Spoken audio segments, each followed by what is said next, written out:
Red game online on eBay just so I could play through 2 games at once without having to worry about anything happening on my previous game with my pristine save file. I noticed instantly upon receiving the cartridge that it looked different. The sticker didn't quite match up.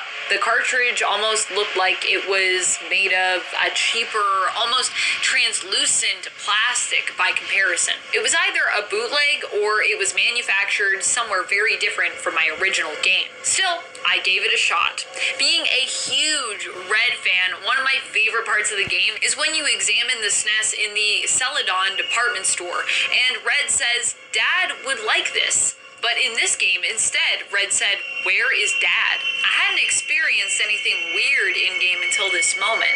Nothing creepy, no Lavender Town music driving me insane, no ghost Pokemon crying blood, but this, for some reason, really bothered me. When I left the department store, I saw a shadowy figure waiting for me outside. When I went to talk to him, his name was ZD. He only spoke in ellipses, 3 dots. But talking to him initiated a trainer fight, except we didn't have any Pokemon in front of us. My only attack was Dad. I used that, and lunging out of the shadows, I saw a figure, a full-on corpse, rotting zombie. ZD, who I was fighting, stood for Zombie Dad, and his attack was Eat.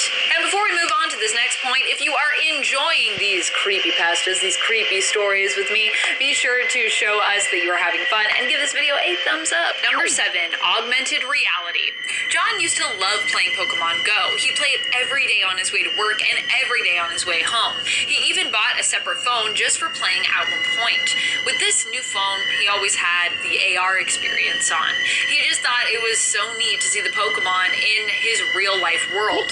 That is until one day, when a Pokemon seemingly jumped from the game into his real life. As he lowered his phone, the Bulbasaur seemed to blend into reality. It snapped at a nearby rider on the streetcar, and he leaped in their path to protect them, accidentally falling over into them as the streetcar lurched to a stop. "Excuse me," the disgruntled rider exclaimed in anger. I was just the Pokemon," John stammered, gesturing down towards it, but the person didn't see it. Much of his life continued in this downward spiral, with the Bulbasaur remaining unseen by anyone else except for John, and continuing to ruin his life, causing him eventually to lose his job, his family, his home, and ultimately, in the end, his life as well. Number 6. Pokemon Creepy Black. This creepypasta tells the story of a character who loves to collect bootlegged versions of Pokemon. They have been playing for years and enjoy seeing what kind of fan-altered games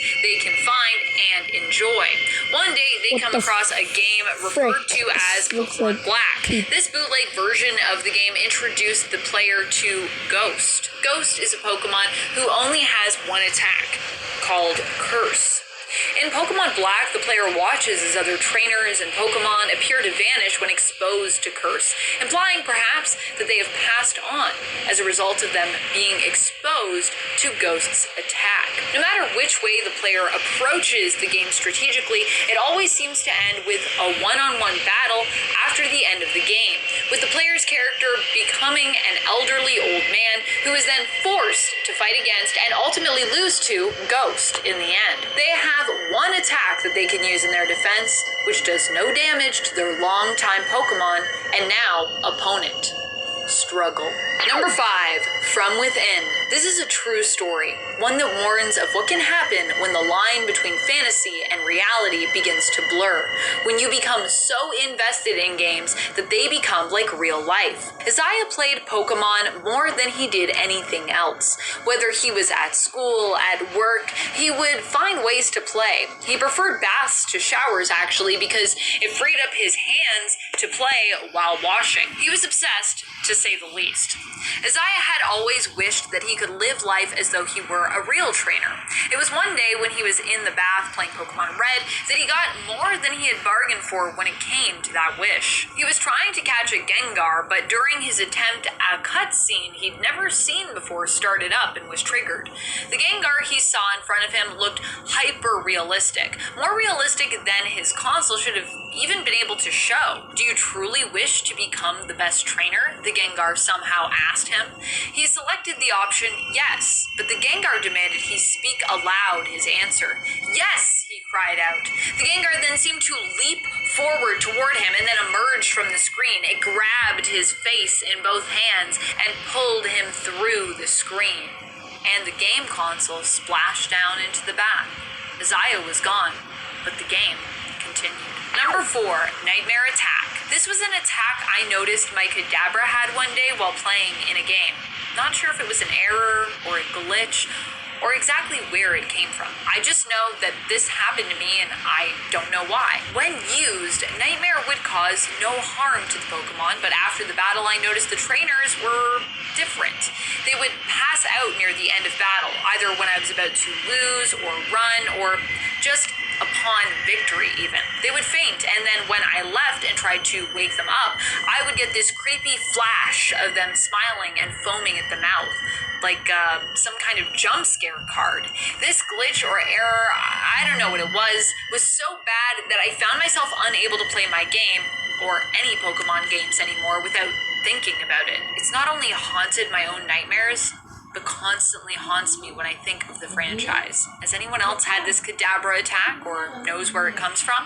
Number 3, the Mystery Door. I had never been to this place. It was a department store that somehow appeared in a cave when I was playing Pokemon Red. I didn't know how it got there or where it came from, but I was curious. I went inside. There was a shop owner who looked normal, as well as some items for purchase.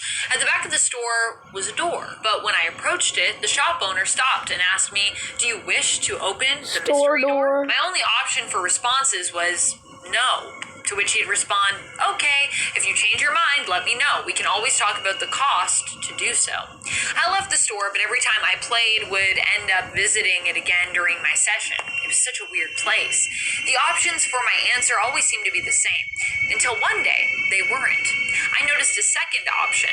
There was no, and then just an ellipses for another response. I chose the 3 little dots, to which the shop owner didn't respond. I was given another chance to choose between the same 2. This repeated a few times until I saw my character shudder and begin to vomit. Out of my insides emerged a tall, spindly creature shrouded in mist with bright red glowing eyes. It stood tall with a twisted grin. "Time to pay the price," it said. I heard the echo of its voice in my mind. Number 2, Berry Forest. One time while I was in Berry Forest, I ran into a random girl there. Nothing too bad happened, but it was definitely a really creepy encounter. She asked me to come with her and become one with the forest. Then I watched her move into a tree. Cut into the tree was a perfect shape for her body. "You don't need to leave ever if you join us," she told me. Number 1, Trading Places. My friend had loaned me their old Game Boy Color as my Switch had broken down recently, but it was covered by a warranty still, so I was just waiting to get it back, fully repaired. I used to love playing my Game Boy Color when I was younger. They gave me a few games along with it. Among them was a Barbie Genie game, a Legend of Zelda game, but I settled on a Pokemon game to play. However, the cartridge didn't look like any Pokemon game that I remembered. It had a picture of an intense-looking Ditto on the front. Weirdly enough, the color of the Ditto was off and seemed to more match the color of the Game Boy instead. I paid it no mind, thinking that with age, maybe the color had changed, or maybe the cartridge was a little dirty. I popped the cartridge in and booted up the handheld console. Suddenly, I noticed it began to shift in my hands. I watched as the Game Boy appeared to melt out of my hands before emitting a bright, blinding white light. I shielded my eyes and turned away, and when I opened them, I noticed before me stood a giant Ditto, but shaped like me. Its face was wrong, but as it looked down at me, it appeared to fix that, matching my very own expression. Its skin was a little more pink than mine, but otherwise it was a perfect copy. The Ditto reached down and picked me up. I noticed that I couldn't move. I didn't have arms or legs. I noticed a border at what scares you. Dad, this creepypasta begins like this. I have always been... Pokemon creepypastas are some of the